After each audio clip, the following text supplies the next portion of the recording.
चेतनाका कुराहरू ल्याउनको निम्ति राष्ट्रिय टोपी दिवस, राष्ट्रिय झण्डा दिवस, राष्ट्रिय संस्कृति दिवस, नेपालको ऐतिहासिक दिवस गरेर हरेक दिन एउटा न एउटा चाहिँ दिवस मनायो भने मात्र यो देशमा चाहिँ हरेक नेपाली जनतामा चाहिँ तपाईको राष्ट्रियता जाग्छ।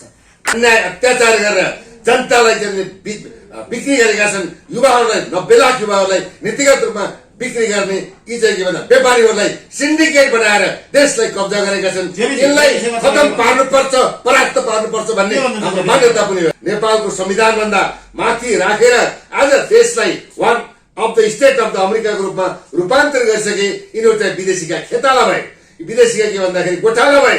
हामी के भन्दा हाम्रो स्वाभिमान र हाम्रो राष्ट्रियतामाथि ठूलो खतरा। जलनाथ खनाल, बाबुराम भट्टराई लगायत पूर्व प्रधानमन्त्रीहरूलाई म भन्न चाहन्छु, तपाईको पार्टीमा कति छ? 9 लाख मेम्बर। तपाईको पार्टीमा 9 लाख मेम्बर छ, 11 लाख मेम्बर छ, 12 लाख। त्यसको दम्बमा हिँड्नुहुन्छ कि तपाईँ देश बनाउने दम्बमा हिँड्नुहुन्छ? तपाईँ राष्ट्र निर्माणको दम्बमा हिँड्नुहुन्छ कि तपाईँको यो पार्टीगत हिसाबले तपाईँले हिँड्नुहुन्छ? अर्को के छ भन्दाखेरि तपाईँको चाहिँ धार्मिक स्वतन्त्रता सहितको एउटा हिन्दू राष्ट्र होइन, धर्मले बेचिसके। राष्ट्रवादी सोच र जनतालाई एक सूत्रमा बाँध्ने यो झण्डाको छारी मुनि बसेर देशलाई बनाउने र बचाउने सवालमा सम्पूर्ण चाहिँ एकबद्धता जाहेर होस् भन्ने यसले एउटा के भन्दा अमूर्त र चाहिँ मूर्धन्य एउटा शक्ति र चाहिँ एउटा भनौँ पाठ सिकाएको। राजनीतिक विश्लेषक पनि हुनुहुन्छ, उहाँले देशको मुद्दा धेरै नजिकबाट निहाल्नु भएको हाम्रा केपी शर्मा पन्थीजी हाम्रो कार्यक्रममा उपस्थित हुनुहुन्छ भने अर्कोतर्फ तपाईँहरूले हेर्न सक्नुहुन्छ उहाँ पनि देशप्रेमी, समाजसेवी, उहाँलाई के नामले उद्धारकर्ता कतिवटा उपनामले उहाँलाई परिचय दियौं। उहाँ देशको लागि दिन रात अहोरात्र भनेर आफूलाई निन्द्रा पनि मजाले आउँदैन भन्ने सम्म उहाँ भनाइ आफ्ना धेरै ठाउँमा दिइसक्नु भएको छ। मेरो देश कतातिर जाँदैछ, मैले मेरो देशलाई कसरी बचाउने भन्ने उहाँको एउटा जुन हुटुटी छ, त्यो हुटुटीलाई पनि धेरै व्यक्तिहरूले सम्मान पनि गरिसकेको छ। उहाँ त्यस्ता व्यक्ति हुनुहुन्छ जसको नाम छ जेबी ताम्राकार। यहाँ दुवैजनालाई एकमुष्ट कार्यक्रममा स्वागत छ। धन्यवाद। केपी सर सन्चै हुनुहुन्छ? दिनचर्या कसरी बिताउँदै हुनुहुन्छ? आज त पुष 1 गते राष्ट्रिय झण्डा दिवस यो राष्ट्रमा मनाउनु पर्ने आवश्यकता हो कि होइन? यो आजको दिन एउटा के भन्दा पुष महिनाको सुरुवाती दिन हो, पुष 1 गते र राष्ट्रिय झण्डा दिवसको रूपमा विगतको समयदेखि नै मनाउँदै आइरहेको अवस्था पनि हो, जसले के भन्दा देशलाई चिनाउने एउटा माध्यम भनेकै राष्ट्रिय झण्डा हो। जुन राष्ट्रिय झण्डाले देशको एउटा माया, प्रेम, सद्भाव, राष्ट्रभाव र राष्ट्रियता र यही झण्डा पनि हामी बसेर यो देशलाई सुरक्षित र संरक्षित गर्ने सवालमा देशकै प्रतिनिधित्व गर्ने एउटा सूर्य चन्द्र अंकित एउटा चाहिँ हाम्रो विश्वकै उदाहरणीय चाहिँ झण्डाको भनौँ प्रदर्शन अथवा झण्डाको प्रतिको सद्भाव र सम्मान स्वरूप आज चाहिँ काठमाडौँ लगायत विभिन्न चाहिँ भनौँ जिल्लाहरूमा राष्ट्रिय झण्डा दिवस मनाइँदैछ। यो वास्तवमा यो हामीले महसुस गरेका छौँ। जेबीजी, आज पुष 1 गते तपाईँहरूले त आज राष्ट्रिय झण्डा दिवस नै मनाउनु भयो। यो राष्ट्रिय झण्डा दिवस मनाउँदाखेरि नेपाली जनतामा कस्तो खालको सचेतना जान्छ जस्तो लाग्छ तपाईँको विचारमा? एकदमै ठुलो सचेतना जान्छ र यस्ता राष्ट्रिय दिवसहरू, पोसाक दिवस, ढाका टोपी, राष्ट्रिय ढाका टोपी, झण्डा दिवस, संस्कृति दिवस, यस्ता दिवसहरू अनेकौं हुनु जरुरी छ। अझै थप दिवसहरू हुनु जरुरी छ, किनकि राष्ट्रिय भावना आज पार्टीमा 9 लाख, ऐतिहासिक पार्टी एमसीसी पास गर्ने पार्टीहरूमा 10 लाख सदस्यताहरू छन्। त्यसकै दममा उनीहरूले चाहिँ आज चुनावमा चाहिँ गोलखाडी खाइन् त, जित्यो होला, धेरै सिट ल्यायो होला। घण्टीले पनि त तपाईँको राप्रामा पनि त तपाईँको जोतिदियो नि त, घण्टीले घण्टी बजाइदियो, हलोले जोतेर देखाइदियो। ऐतिहासिक पार्टीलाई त जोतेन। 4 महिना, 5 महिना, 6 महिनाको अन्तरालमा यति ठुलो परिवर्तन कसरी आयो त? किनकि जनतामा चेतना चाहियो। दलेलधुरामा किन आज सागर ढकालजी पछि पर्नु भयो? चेतनाको कमीले। उहाँले कोसिस गर्नुभयो 11, 12, 13 हजार भोट ल्याउनु भनेको पनि मजाक होइन। त्यहाँ पुराना पार्टीका दलका वरिष्ठ सभापतिहरूको पकड रहेको छ। त्यो पकडलाई हामीले तोड्न जरुरी छ र हरेक 77 जिल्लामा हामीले चाहिँ हरेक त्यो गाउँमा हरेक भित्रभित्रैपट्टि गएर चेतनाका कुराहरू, तपाईको यो राष्ट्रिय दिवसका कुराहरू नेपालको विषयमा हरेक विद्यालयमा, कलेजमा तपाईको हरेक डाक्टर, इन्जिनियरदेखि लिएर हरेक सचेत नेपालीहरूलाई पहिला सुरु राष्ट्र, पहिला सुरु देश, पहिला सुरु नेपाल, पहिला सुरु हामी नेपाली भनेर उहाँहरूले गर्व गर्न सकेर नेपालको इतिहास के हो, नेपालको एमसीसी के हो। तपाईले यो कुरो भन्दै गर्दाखेरि यस्ता राष्ट्रिय दिवसहरू विभिन्न विद्यालय कलेजहरूमा खासै मनाइएको देखिँदैन नि त। किनभने कहीँ कतै राष्ट्रप्रेमी अथवा मेरो राष्ट्रको पहिचान के हो भन्ने कुरा त स्कुल कलेज लाइफबाट थाहा हुनुपर्ने ठाउँमा यहाँ त क्रिस्चियनका डिसेम्बर 25 मनाउनको लागि विद्यार्थीलाई आजैदेखि होमवर्क गराउन लगाइएको छ।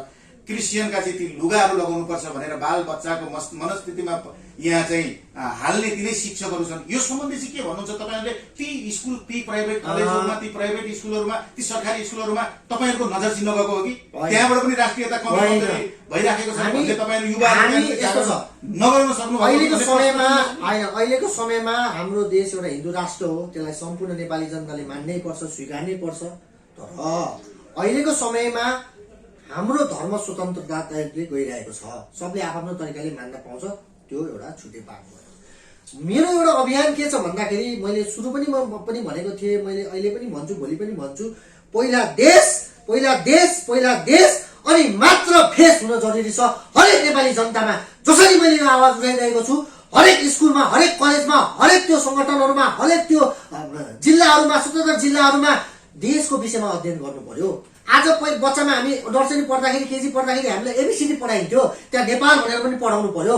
1 क्लास 2 क्लास 3 क्लास हरेक विद्यालयको हरेक शिक्षा कार्यालयहरूमा यो हाम्रो नेपालको इतिहासको विषयमा पनि पढाउनु पर्यो। एमसीसी को विरोध किन गर्नुपर्ने हो, एमसीसी भनेको कसरी राष्ट्रघाती भयो, यो तपाईको चाहिँ हाम्रो लिबुले काला पानीहरू इन्डियाले कसरी मुछिरहेको छ, हाम्रो यो जग्गा जमिनहरू कसरी मुछिरहेको छ, नेपालमा राष्ट्रघाती सम्झौताहरू के हो, तपाईको राष्ट्रमा यो राष्ट्रवादी नेताहरू को हुन्, राष्ट्रघाती बेचुवा चोर डाकाहरू को हुन् भन्ने कुरा पनि नेपाली जनताले पहिचान गर्यो भने भोलि हामीलाई गाह्रो छैन।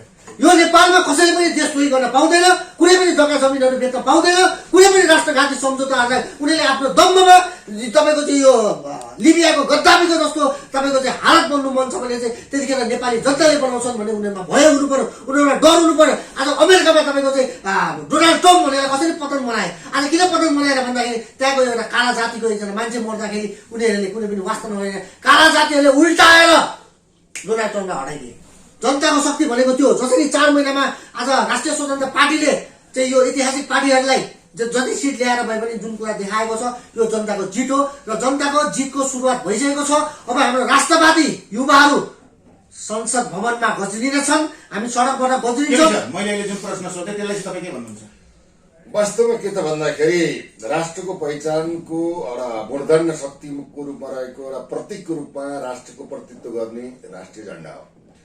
यहाँलाई थाहा छ यो नेपालको इतिहासमा एक घर एक राष्ट्रिय झण्डाको अभियान तपाईहरूले वीरगञ्जबाट सुरु गरेको ऐतिहासिक त्यो दिनहरूलाई पनि म कोट्याउन चाहन्छु।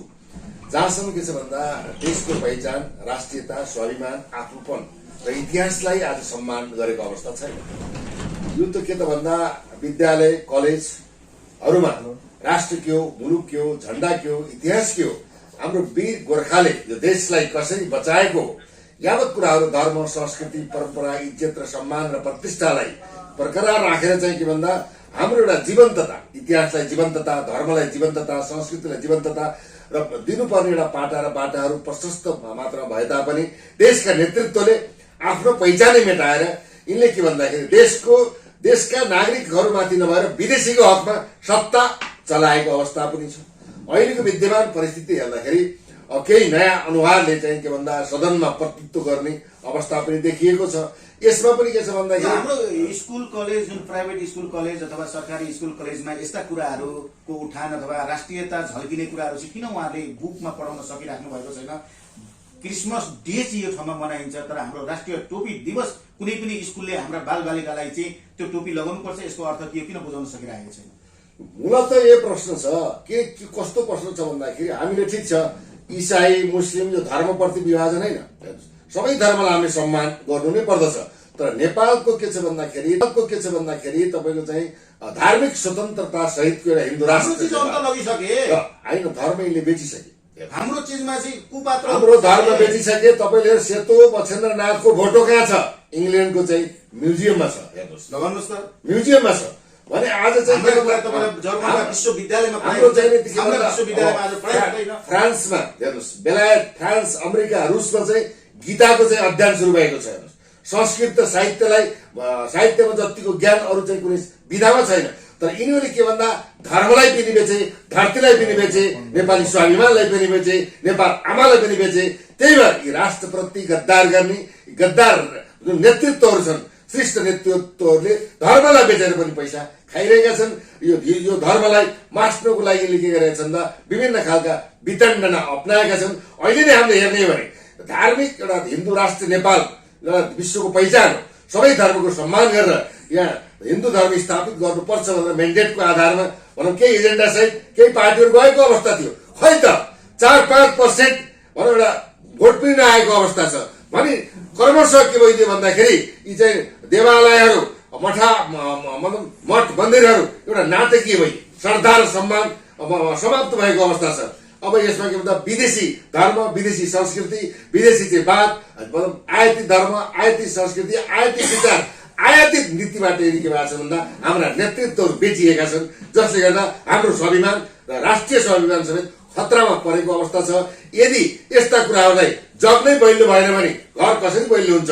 यसरी हाम्रो संस्कृत परम्परा, झण्डा, इतिहास, स्वाभिमान, हाम्रो राष्ट्रिय पहिचान, जात्रा, पर्व सबै कुराहरूलाई अक्षरशः के भन्दा विद्यालयबाट नै के गर्दा एउटा पठन पाठनबाट सुरु गर्नु पर्ने थियो। दुर्भाग्यवश हुन सकेन। शिक्षामा पनि राजनीति, अदालतमा राजनीति, सुरक्षामा राजनीति, हरेक क्षेत्रमा चाहिँ राजनीति घुस्यो। दूषित राजनीतिले गर्दा आज हाम्रो भाग्य र भविष्य, भावी सन्तानको भविष्य कता जाने हो एउटा अहम प्रश्नवाचक चिन्ह खडा भएको छ। देशले बेचिसके एमसीसीको माध्यमद्वारा यो अवस्थालाई हरेक नेपालीले मैले मेरो देश हो, यो देशभन्दा माथि न पार्टी हुन्छ, न सिद्धान्त हुन्छ, न विचार हुन्छ। त्यसैले यो देशलाई सुरक्षित र संरक्षित गर्ने सवालमा हामीले हाम्रो तर्फबाट अब पनि पहल गरेन भने देश रहँदैन। गुरुहरू किन यति निर्दयी छन् आफ्नो धर्म, संस्कार, संस्कृति बचाउनको लागि? उहाँहरूको हामीले भूमिका देखेको के भने तपाईँ चाहिँ कम्मल विभिन्न तपाईँलाई यो अभियान खोलेका छन्, विभिन्न धार्मिक अभियान खोलेका छन्। विश्व हिन्दू महासंघ आज 4-5 टुक्रामा छ। म भन्दा तँ ठुलो, तँ भन्दा म ठुलो किन भन्छन् उहाँहरू? किन एकबद्धता भएर? वास्तवमा के छ भन्दाखेरि जो हिन्दू धर्मको अनुयायी गर्ने नै के भयो ठग भइदिए। हेर्नुहोस्, तपाईँको चाहिँ कम्मल लडेर घिउ खाने साधु भइदिए। यिनीमा धार्मिक निष्ठा पनि छैन। हेर्नुहोस् के छ भन्दाखेरि यो देखाउने र भनौँ खाने दाँत फरक गरिदिए। हेर्नुहोस्, चाहे विश्व हिन्दू महासंघ भन्नुहोस्, चाहे हिन्दूवादी संस्थाहरू भन्नुहोस्, यिनीहरू व्यापारिक रूपमा परिणत भए। हाम्रा राजकुलका कुराहरू होइन, ऋषिमुनिको चाहिँ तपोभूमिका कुराहरू, वेदको जन्मभूमिका कुराहरू भनौँ, जो देवताहरूको ऋषिले तप गरेको यो पुण्य भूमिलाई अपवित्र बनाए, कुरूप बनाए, फोहोर बनाए। बागमतीको नदी भनेको एउटा स्वच्छ के भन्दा नदीको महिमा र गरिमा र संस्कृति सभ्यता गएको बागमतीलाई तपाईँको ढल निकास बनाए। त्यो उनीहरूले के भन्दा यिनीहरूले नेपालका देशका नेतृत्वहरू नै यसमा जवाबदेही छन् भने हामी ठुलो यिनले जे गरे पनि ठिक गरेका छन् भनेर भोट दिने पटक चाहिँ पुरानो अनुहारलाई जो राष्ट्रघाती, देशद्रोही, भ्रष्टाचारी, अन्याय अत्याचार गरेर जनतालाई चाहिँ बिक्री गरेका छन्। युवाहरूलाई 90 लाख युवाहरूलाई हिन्दू धर्मको अनुयायी गर्ने नै के भयो ठग भइदिए। हेर्नुहोस्, तपाईँको चाहिँ कम्मल लडेर घिउ खाने साधु भइदिए। यिनीमा धार्मिक निष्ठा पनि छैन। हेर्नुहोस् के छ भन्दाखेरि यो देखाउने र भनौँ खाने दाँत फरक गरिदिए। हेर्नुहोस्, चाहे विश्व हिन्दू महासंघ भन्नुहोस्, चाहे हिन्दूवादी संस्थाहरू भन्नुहोस्, यिनीहरू व्यापारिक रूपमा परिणत भए। हाम्रा राजकुलका कुराहरू होइन, ऋषिमुनिको चाहिँ तपोभूमिका कुराहरू, वेदको जन्मभूमिका कुराहरू भनौँ, जो देवताहरूको ऋषिले तप गरेको यो पुण्य भूमिलाई अपवित्र बनाए, कुरूप बनाए, फोहोर बनाए। बागमतीको नदी भनेको एउटा स्वच्छ के भन्दा नदीको महिमा र गरिमा र संस्कृति सभ्यता गएको बागमतीलाई तपाईँको ढल निकास बनाए। त्यो उनीहरूले के भन्दा यिनीहरूले नेपालका देशका नेतृत्वहरू नै यसमा जवाबदेही छन् भने हामी ठुलो यिनले जे गरे पनि ठिक गरेका छन् भनेर भोट दिने पटक चाहिँ पुरानो अनुहारलाई जो राष्ट्रघाती, देशद्रोही, भ्रष्टाचारी, अन्याय अत्याचार गरेर जनतालाई चाहिँ बिक्री गरेका छन्। युवाहरूलाई 90 लाख युवाहरूलाई होइन। अब यो विषयमा अब जुन देशको स्थिति रहेको छ, धर्मको स्थिति रहेको छ, जुन देशमा चाहिँ सही नेतृत्व नहुँदाखेरि, जुन देशमा एउटा नीति, एउटा नियम, एउटा कानुन, एउटा व्यवस्थापन सही नहुँदाखेरि देश चलाउने मान्छे कस्तो हुनु पर्यो? भाषण दिन सजिलो छ, आन्दोलन गर्न सजिलो छ, 10 वर्ष जनयुद्ध गर्न सजिलो भयो, जङ्गलमा गयो, बन्दुक सन्दुक बोकायो, अर्काको छोराछोरी युद्धमा ढकेलियो, शहीद बनाइयो, बम विस्फोट गरियो, त्यो नै ठिक छ। जब त्यो मान्छे देश चलाउनका निम्ति उसले चलाउन सकेन, देशको मुखले चल्दैन, देशले सिस्टमले चल्छ, नीतिले चल्छ, भिजनले चल्छ, त्यो चलाउन नसकिसकेपछि दुःख कसले पायो? जब यो अस्ति भर्खर तपाईँले एउटा काभ्रेकी कुन चाहिँ ठाउँमा बस एक्सिडेन्ट हुँदाखेरि ड्राइभरको कारणले तपाईँको 17-18 जना मृत्यु भएन, त्यस्तै हो। देश चलाउने मान्छेको पनि तपाईँको सही मान्छे भइदिएन भने जनता र देश दुर्घटनामा जान्छ, मान्छेहरू मर्छन्। यो परिवर्तनको नाममा, तपाईँको स्वतन्त्रताको नाममा, विकासको नाममा, रोजगारको नाममा भयभरको विकृतिहरू फरिन्छ। जब मैले भन्न खोजेको कुरा के छ भन्दाखेरि अब नेपाली जनता सचेत भइसके।